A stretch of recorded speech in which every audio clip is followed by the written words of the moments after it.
What's going on? This is But I'm Not Wasted. I am your host, Zach Wolf. This is the podcast for lovers and makers of music. Let's go. What's up, buddy?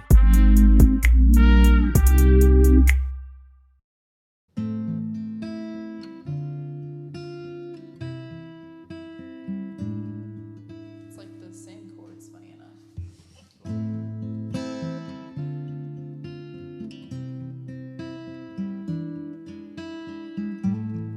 I tried alcohol, coughed and cried, couldn't stand it at all. And I don't like to party, but if I tell anybody, they're horrified for me, with faces full of pity. They paint a tragedy of me, such a good girl, surely I'm not secretly. Must be hard to pose for that image, wanna free me from the cage I'm living in. Romanticize the lies and swear that I must be deprived. Really, I'm tired of painting a lonely self-portrait of me. Being good is a tragedy.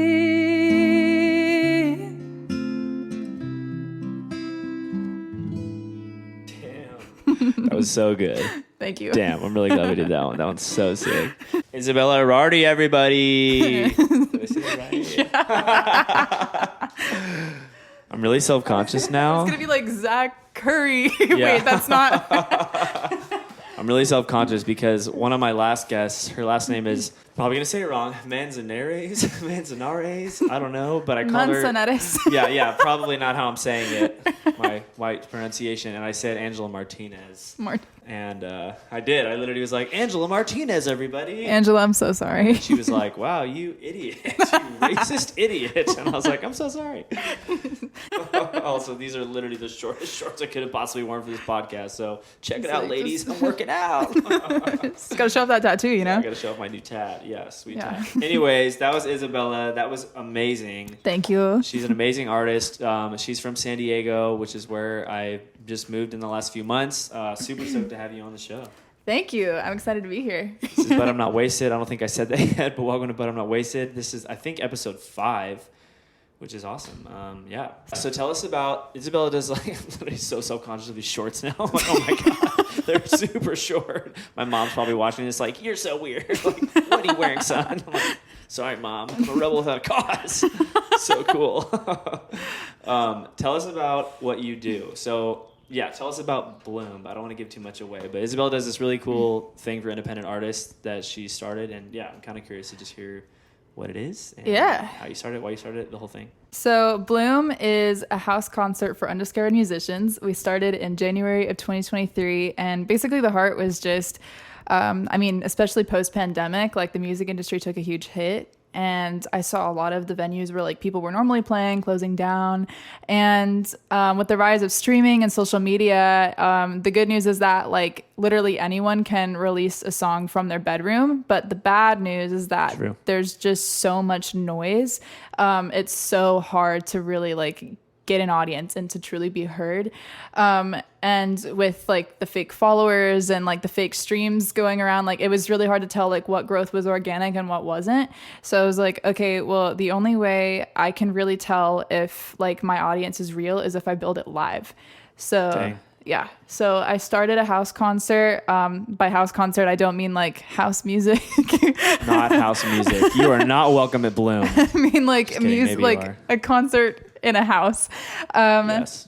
And I found that was a really cool way to do it. It was an opportunity for artists to really break the fourth wall and really tell the music, tell the stories behind their music, in an event that was designed for them to be heard, not them playing in the back of restaurants and bars where they were getting talked over and not really get a chance to like. Which sucks. Yeah. So they're like 1,000. I know it is literally the worst. Like I was in the gig scene for a little bit over a year, and yeah, just like it's kind of soul sucking being an original artist and knowing you want to play your original music and like you're forced to play like a 3-hour cover set and the manager's like coming up to you saying, hey, you're too loud, turn it down. And like people are talking over you and you're just like, oh, this is not what I signed up for when I said I wanted to do music. So yeah, like Bloom was just like a way for me to start solving all of the problems that I saw in the music industry at the local level. And yeah, it's going really cool. Our last show was like 80-ish people in a backyard. So sick. Zach Your boy played at it. Yeah, Wait, Zach where's my played. shout out though? Isabella, come on. That's why I'm here, for the shout out. He said baby girl like 50 times. I did say baby girl like 50 times. It was Guinness Book of World Records actually showed up and they're like, this has never been done before. No one's ever said it this much. Yeah, but truly like the community that we built is like super awesome, and just like being able to not only help my music grow, but also seeing how Bloom has helped all these other artists to like be able to like expose their own music and give them self-confidence performing on stage. So good. It's awesome. That's so good. And it's honestly, I didn't know it only started in January 2023. Yeah. Because it's like super established. Like it happens, it's at least once a month, but recently it's been twice a month, right? Yeah. And tons of people come out for every show, and there's a bunch of really legit artists. And I'm super impressive that it's only been going for a year. Yeah, So. thank you. Yeah, it'll be like a year and a half in July, I think. So, yeah. That's crazy. And honestly, like, I'm also low-key jealous. You said you were in the gigging scene for only a year before you started Bloom. I played like 6 years of freaking bar shows, getting like, Dang. drunk dudes throwing their stupid French fries at me covered in ranch, drunk. Not actually, that didn't happen. But like a lot of experiences like that, like, like ladies coming up to you like drunk middle-aged moms, and they're like, and you're like, okay, this is not what I'm not trying to do this. Yeah, no, I didn't have the patience. Yeah, I didn't have the patience for it. Or maybe you're just smarter than the rest of us artists that did it for 5 years and we're like, this is the only option. And Bella's like, you idiots, just start your own thing. Hence Bloom. Well, what's interesting is like, as you're saying it, I'm thinking, why do artists play bars and restaurants even at all? Like, it's good for experience, but when has anyone ever gotten discovered like playing a show like that? Yeah. I mean, I'm thinking for myself, man, I could have saved myself years of pain. Like, why did I even do that in the first place? I know. I mean, I think Right? they like really glorify stories that like of the Beatles or like people who like got discovered like, playing gigs of that nature. But I think we just live in a different time now where like like I said before, that there's so much noise. There's like 1,000 other girls who look kind of like me who also have a really good voice and have good songs. Yeah. And like you really have to figure out a way to stand out like and shout. Yourself. Yeah. Like rise above the noise.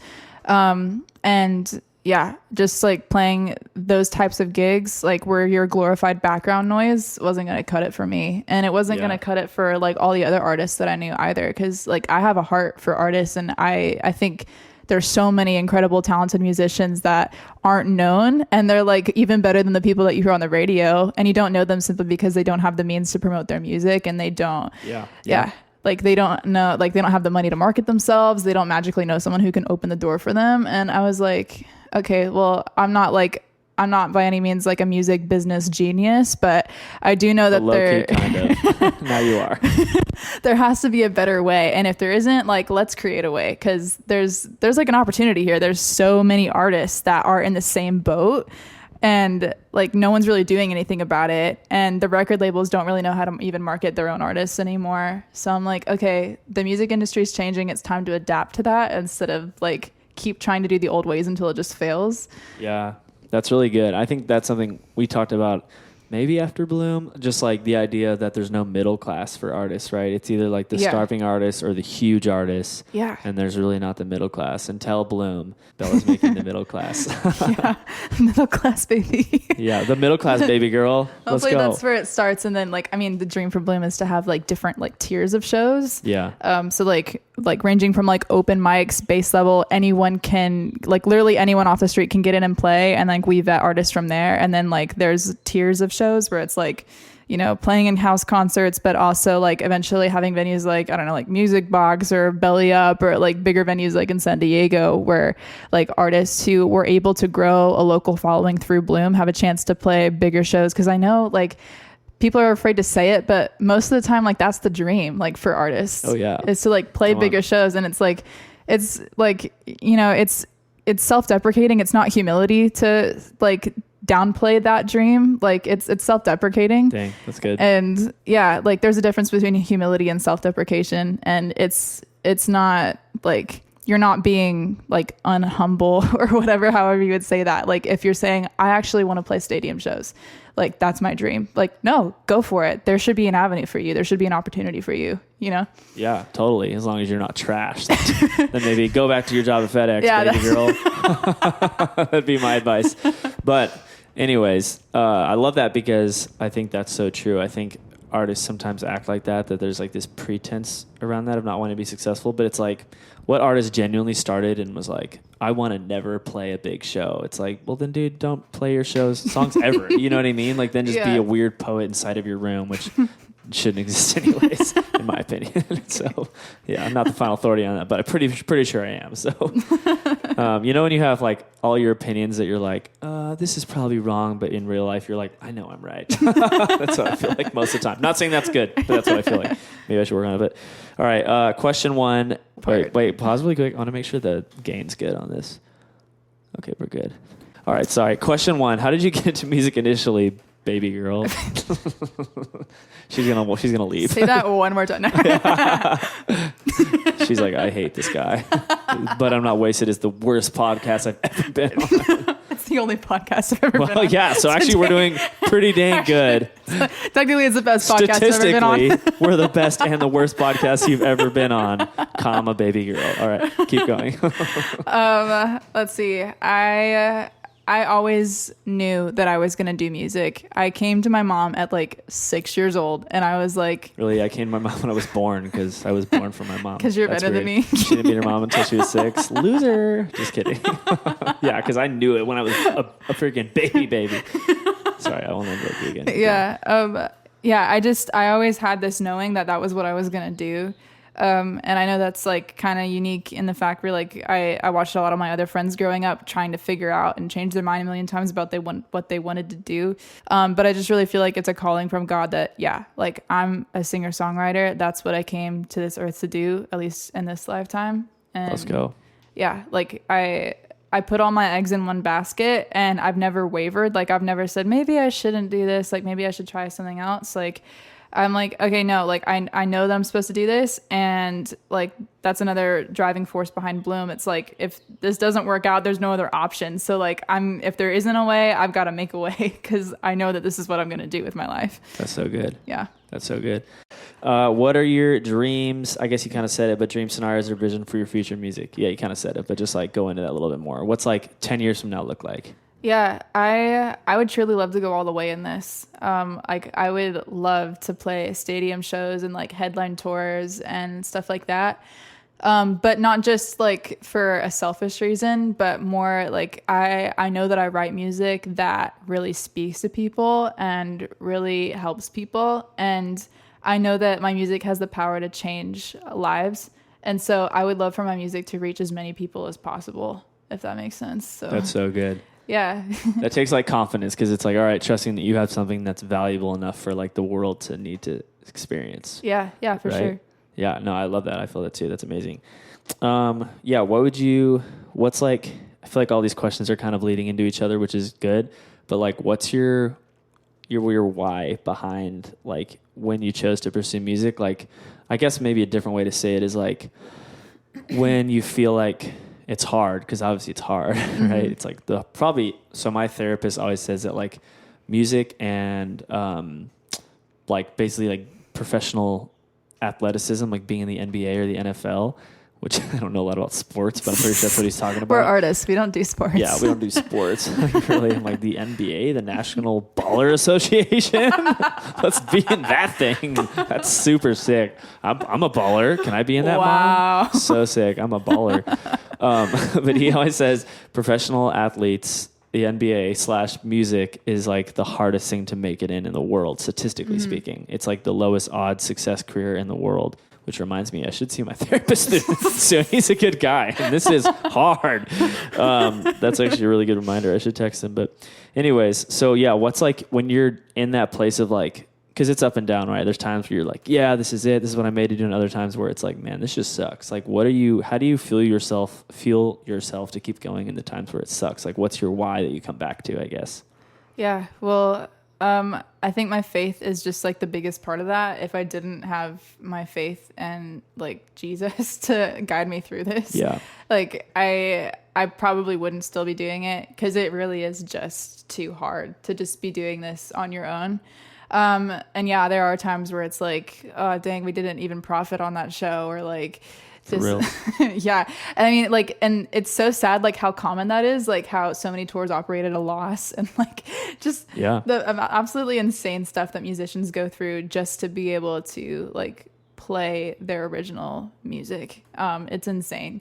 But I do believe that I know that I'm called to do this. I know what God said, and I know what he spoke, and that takes faith to just like believe him in those times where you don't see it coming.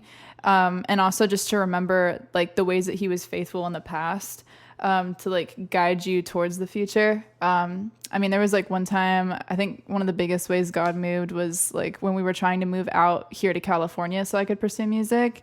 My like way in, I was like a high schooler at the time. And so I auditioned for this performing arts school. And my mom like prayed. She was like, if, you know, both my kids get into the same conservatory, like I'll take that as a sign that we need to leave, because we were like going to uproot our lives and like move out here. Dang. From where again? Arkansas. Oh yeah, Arkansas. Yeah. So I'm from Arkansas. She's an Arkansas girl. She actually grew up tending cows, if I'm not mistaken. She was a cow tender. So yeah, that's farmer wants a wife, baby. 100% true. Yeah, but there was this moment we like had scheduled a flight because we video auditioned, and they got back with us and said they wanted to see us in person. So we had to fly out to California. We got to the airport, the day that we were supposed to fly out, it was, sleeting and ice was all over the runway. And we were at the airport for like 12 hours because they kept moving our flight.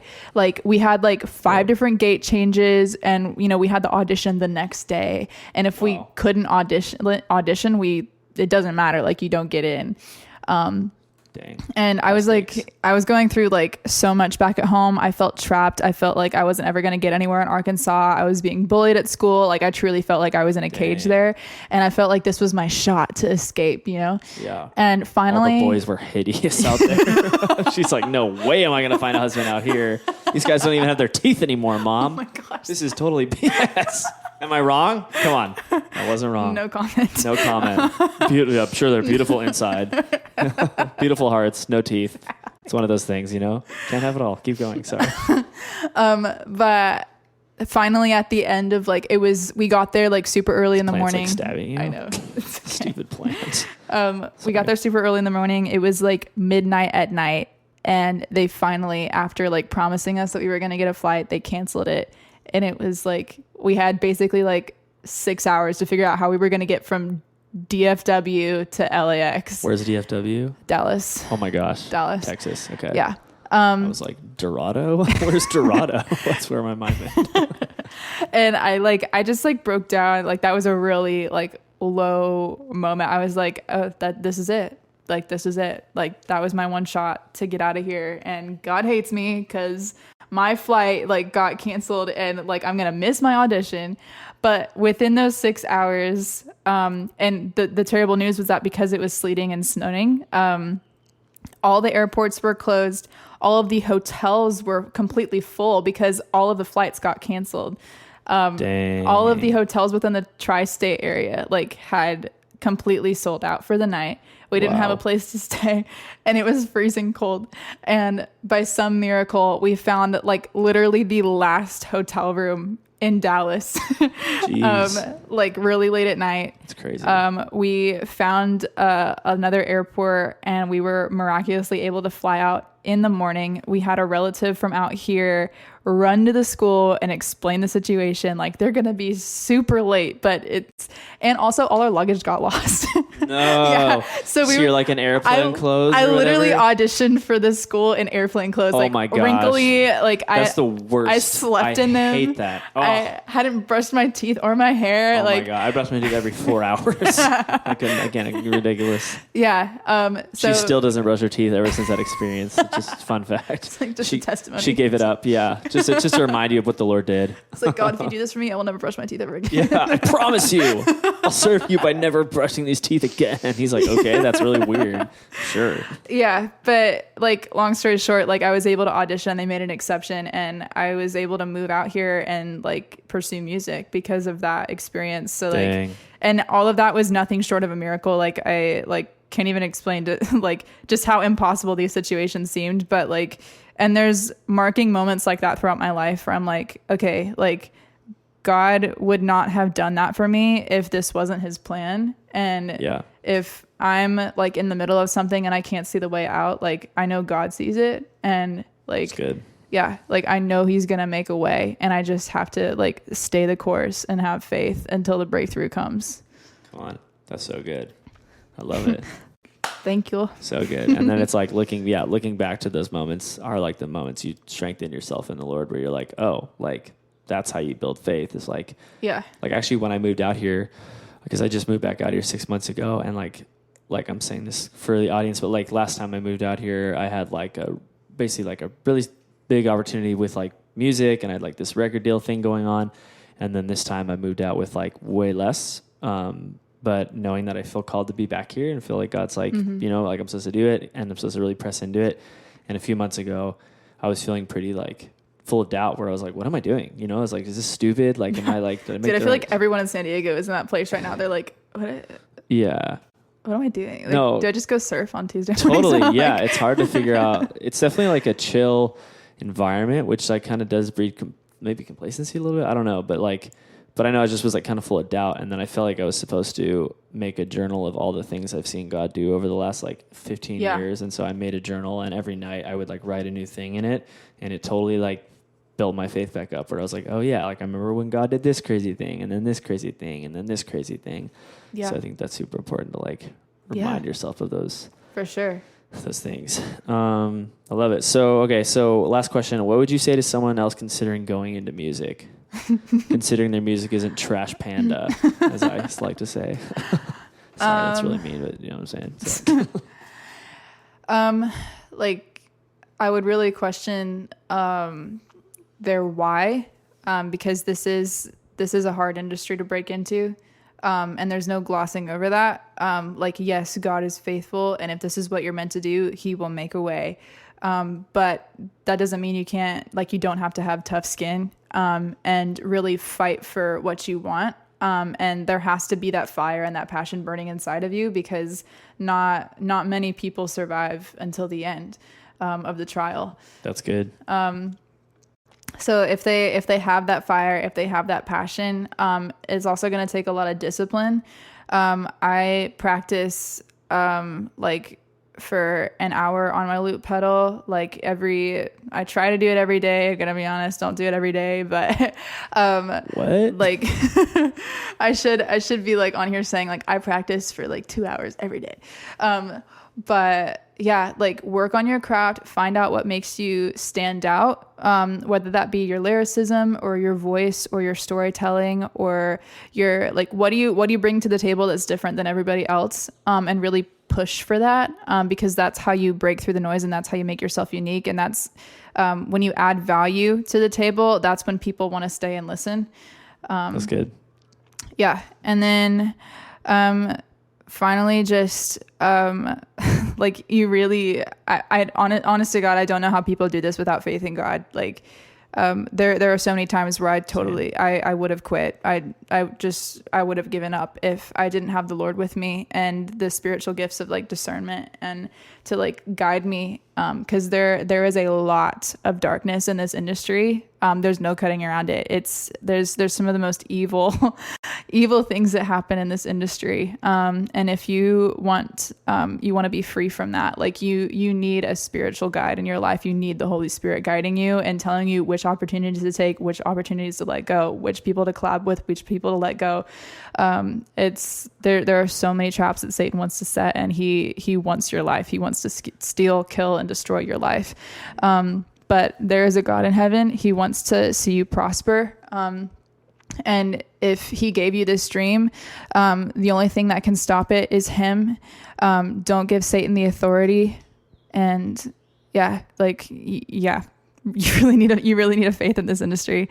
So good. Yeah. Wow. I love it. So okay, that was the last question, but can you, to wrap this up, can you pray for our audience? Yeah. I would say probably, some of our listeners are believers, and I'd say probably half our audience right now is probably really curious about what we're talking about. So maybe you could pray that people that are listening that don't know Jesus would experience him, that God would encounter them. Yeah. I think that'd be sick. Yeah. All right, God. Lord, thank you so much for this opportunity to be able to speak. Lord, I pray for every person listening right now, Lord, that you would touch them right now in this moment, and that you wouldn't just be some fairy tale or some religion God, but would you show up the personal God that I know? And would you give each person listening today a personal revelation of who you are? And would they see you face to face? Because when we see you face to face, nothing else matters, and our perspectives get realigned. Lord, I ask that the Holy Spirit would fill these people, God. And I ask that you would lead them and that you would guide them on their journeys, Lord. Lord, I pray that you would be kind to them and that you would bless them. And Lord, I pray that you give them a sense of clarity as to the future of their lives.